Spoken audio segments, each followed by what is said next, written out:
Here's a fresh, high-energy rewrite of the script with a strong hook opener, done as one continuous piece. No headings, no filler spacing. They just gave away a 52% three-point shooter for absolutely nothing, and Caitlin Clark's own fans are the ones sounding the alarm. 322 comments flooded a goodbye post this week, and it wasn't for a franchise legend. It wasn't for a 10-year veteran. It was for a bench player who barely touched the floor. But the reaction wasn't just noise. It was something colder than anger. It was resignation, the exhausted feeling of watching the same organization make the same mistake on a loop.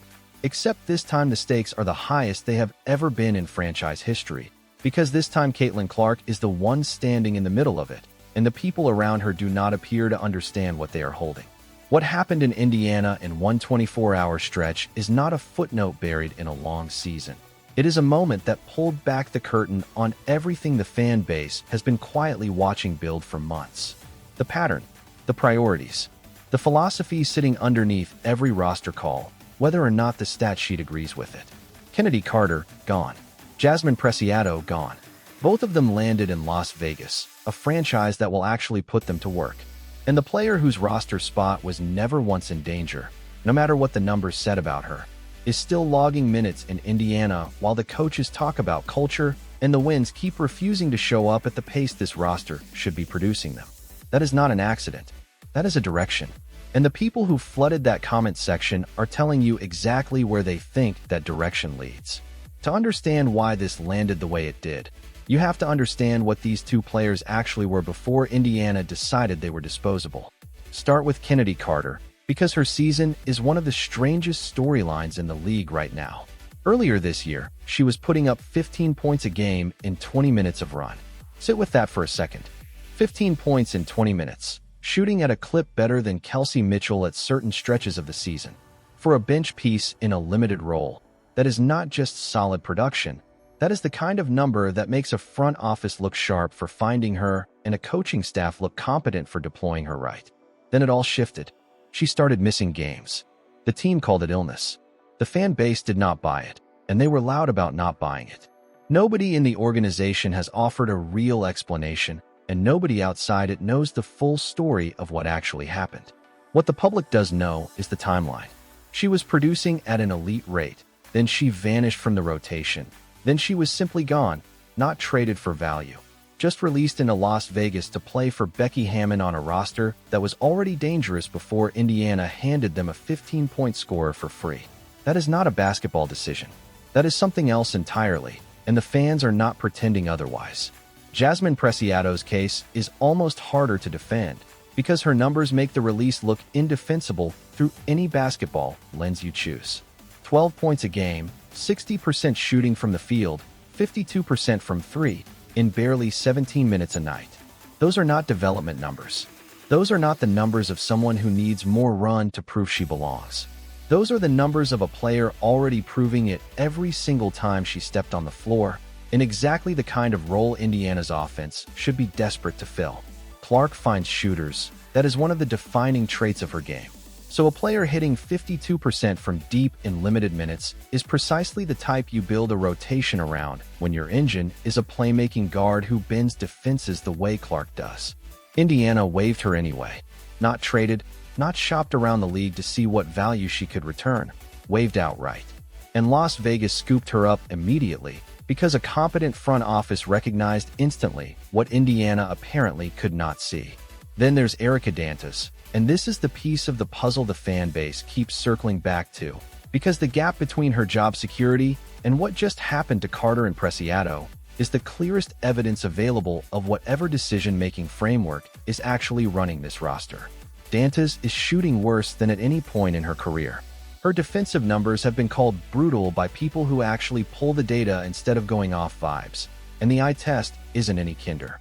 By multiple independent assessments, she may be the weakest defender currently taking consistent rotation minutes anywhere in the league. That's not a hot take from an agenda account. That's what the numbers and the film both point to. Here's what makes it genuinely bizarre instead of just frustrating. Dantas was actually better last season under Christie's sides than she has been this year under Stephanie White. That's not opinion. That's in the record. Something shifted when the coaching staff changed, and it did not work in her favor. Her scoring dropped, her defense dropped, her overall winning impact dropped, and yet her roster spot has never once been questioned. She's been protected in a way Carter and Preciado, both outproducing her in their roles, never were. The fans have a theory about why, and some of them said it plainly in the comments, even if a few crossed a line in how they phrased it. But the underlying question is fair. What is the actual basketball justification for a 52% three-point shooter not getting 15 minutes a night, when the player occupying that exact slot is performing the way Dantas has been performing? Nobody in the building has answered that. Stephanie White talks about culture, she talks about fit, she talks about veterans setting a tone, but none of that language explains the specific personnel calls being made in Indiana right now. And where those two players landed matters just as much as the fact that they were let go. Preciado and Carter both signed with the Las Vegas Aces. Vegas is owned by Mark Davis and Tom Brady, and between the two of them, that's 7 Super Bowl rings, 7 of them belonging to Brady alone. This is not an ownership group with any tolerance for losing or mediocrity as a process. Becky Hammon runs the bench, and Hammon isn't just a strong WNBA coach. She was seriously in the conversation for NBA head coaching jobs a few years back, built on her run as one of the sharpest assistants in basketball under Greg Popovich in San Antonio. That reputation wasn't speculation. It was documented and widely reported around the league. That is the environment Preciado just walked into, compared to riding the bench in Indiana while the rotation played out in ways her production never justified. That's not just a career upgrade. That's an entirely different tier of professional environment. And the Fever fan base, who have watched their franchise operate well below that tier for close to a decade, recognize the contrast instantly. Those 322 comments weren't uniform anger. They were something more revealing, a portrait of a fan base that has moved past frustration into a kind of clear-eyed clarity about what they're actually watching. Some comments were pointed and basketball specific. Why keep the worst defender on the roster while cutting the players who can score? What was the real reason Preciado couldn't crack the rotation? When Clark and Mitchell anchor your backcourt, you need shooters and defenders around them. That's not a hot take. That's just how the modern game works, and Indiana is cutting the shooters. Other comments went further, into territory that made people uncomfortable even as it kept surfacing. The word that kept showing up, independently, from different commenters, was culture, not as praise, but as a question. What does culture actually mean in Indiana right now? Because based on who stays and who goes regardless of the numbers, it clearly does not mean winning basketball games. It appears to mean something else entirely, something the front office has never defined. So the fan base is defining it themselves based on the evidence in front of them, and the conclusions they're reaching are not flattering. But the comment that should actually worry the front office isn't the angriest one or the sharpest one. It's the simplest. Caitlin, get out before they brainwash you too. That is not a troll comment from someone looking for engagement. That's coming from the core of the fan base. The people who sat through years of losing seasons, roster decisions that made no sense, coaching choices that led nowhere, a franchise identity built on potential that never turned into wins. Those are the people who finally believed something was different because they had Caitlin Clark, and now they're watching the organization make decisions that feel identical to every bad decision that came before her arrival. Except now the cost isn't just another lost season. It's the possibility of wasting a generational talent's prime. Clark's return announcement dropped right in the middle of all of this, and even that came with a layer of tension the fans picked up on immediately. She said she was hopeful to be available against the Sparks, likely on a minutes restriction, targeting somewhere just over 20 minutes if she felt good enough to go. Standard return language on the surface. Then she said this, and it's worth sitting with, not from a health standpoint. Well, obviously a health standpoint, but just getting back into it. Read that again. That's not the language of someone fully aligned with the timeline being handed to her. That's the language of someone thinking through an answer in real time, starting down one path and pulling back mid-sentence, navigating the space between what she actually believes and what she's allowed to say out loud. Maybe that's an overread of a clumsy sentence in a press scrum. But given everything else happening around this team right now, that's exactly how the fan base heard it, as someone managing more than a physical recovery. The schedule made it worse. Indiana plays the Sparks Wednesday and the Aces Thursday, back-to-back, and Clark basically confirmed she likely can't play both. So the fans started doing the math themselves, the same way they always have to when the front office won't give them a straight answer. The network broadcasting the Aces game wants her on the floor for that one. That's the marquee matchup, especially with Aya Wilson possibly returning for Vegas. That's the game the league wants, the game the networks want, the game that moves the needle nationally for women's basketball. But if Clark can only go in one of the two, who's making that call, and on what basis? Her long-term health and the team's competitive future, or the broadcast schedule and what the league office wants for ratings? For an organization that genuinely puts Clark's interests first, that shouldn't even be a hard question. The fact that it feels like an open question right now is itself the problem. Step back and look at the backcourt as it actually stands. Kennedy Carter, gone, after averaging 15 a game before whatever happened behind closed doors erased her from the picture. Jazmine Preciado, gone, after shooting 52% from 3 in under 17 minutes a night before getting told she didn't fit the culture. Caitlin Clark, coming back on a minutes restriction, likely around 20 against the Sparks before anyone figures out the back-to-back. Kelsey Mitchell, carrying the offense through Clark's absence, compounding fatigue she's already dealing with this deep into the season. And Erica Dantas, still in the rotation despite production numbers that justify none of the security she's been given. That is the depth chart. Indiana is running into a stretch of games that actually matters for playoff positioning. The staff is going to put Clark on a 20-minute leash while Dantas keeps her rotation spot, and the fans are going to watch it happen live. And they're going to lose it. Not because they're being unreasonable, but because they've seen this film before. They watched Christie sides mishandle rotations last year.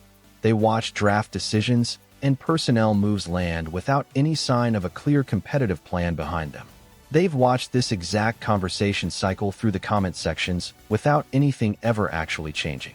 And now it's happening again, except this time the player caught in the middle of it isn't a developing prospect on a long runway.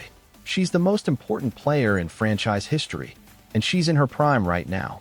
And the decisions being made around her are not prime-worthy decisions. The Aces just got better, and it's worth saying plainly, because organizational contrast is exactly how you understand why some franchises keep compounding their advantages while others keep compounding their problems. Las Vegas added Preciado. Las Vegas added Carter. Las Vegas already had Aya Wilson waiting to return. Las Vegas is coached by a woman the NBA has seriously considered hiring, under ownership carrying 7 Super Bowl rings and a culture built entirely around winning. They didn't get better this week because they outworked or outscouted anybody. They got better because Indiana handed them 2 players for nothing and called it a culture decision. Meanwhile, Indiana walks into this next stretch thinner at guard than it was a week ago, with its best player capped on minutes, with a coaching staff still leaning on the word culture in a way that no longer satisfies anyone paying attention, and with a fan base that has crossed over from frustrated into genuinely alarmed. Not alarmed about this season's win total, alarmed about something much bigger, whether the organization around Caitlin Clark is even capable of honoring what she is, maximizing what she can do, and building something around her that's actually worthy of the talent they were handed. One comment from that goodbye post said it better than any breakdown could. I just wanted to watch Caitlin Clark play basketball. That's it. No drama, no politics, no culture talk, no roster philosophy debates. Just the best player in the sport playing basketball inside a system built to make her as dangerous as possible, surrounded by people who cover her weaknesses and amplify her strengths, coached by someone whose vision actually lines up with what she brings to the floor. That's what this fan base signed up for. That's what filled arenas and drove ratings and turned this franchise from an afterthought into a national story. Instead, they're getting minutes restrictions and roster moves that don't add up, a staff that celebrates low turnover totals on nights she doesn't even play, and shooters getting cut loose the moment the roster needs trimming. Which forces one real question into the open, and neither possible answer is comfortable. Is this genuine incompetence, a front office and coaching staff that simply can't see the consequences of what they're doing clearly enough? Or is it something more deliberate, a culture Stephanie White keeps referencing that's just fundamentally misaligned with winning, a priority structure quietly built around something other than maximizing Caitlin Clark? Those two answers lead to very different places. Incompetence is fixable. You change the decision makers, install a new philosophy, rebuild the framework around a sharper competitive vision, It's painful and it costs time, but it's recoverable. The other answer is much harder to sit with. If what's happening in Indiana isn't a mistake, but a choice, if the front office is genuinely prioritizing something other than winning, something the sharpest comments in that thread were gesturing toward even without saying it outright, then no coaching change or GM swap fixes that. The problem isn't the personnel, it's the direction itself, and the only real solution the fan base is already quietly floating is the one nobody wants to say too loudly. Get out before the prime years disappear. Get out before the environment starts shaping what she believes is possible instead of what actually is. Clark is expected back on the floor. The Fever will play. The rotation will run. Clark will get her 20, maybe 25 if everything lines up, and then she'll sit. The comment sections will fill up again, and the conversation keeps building toward a conclusion that gets harder to avoid every time another roster move fails the smell test. The Aces are better now. Indiana is thinner. 2 players who could shoot, who could space the floor, who could give a franchise cornerstone the kind of support she deserves, are both gone to a championship contender for absolutely nothing. And the one player whose numbers justify none of her security is still in the rotation, because she fits the culture, whatever that word actually means, in the decisions being made around the most important player this franchise has ever had. 322 comments on a goodbye post for a player who barely saw the floor. The fan base already knows what this is. The only question left is whether the people running Indiana know it too, and whether they care enough to change anything before the cost of standing still becomes something that can't be undone.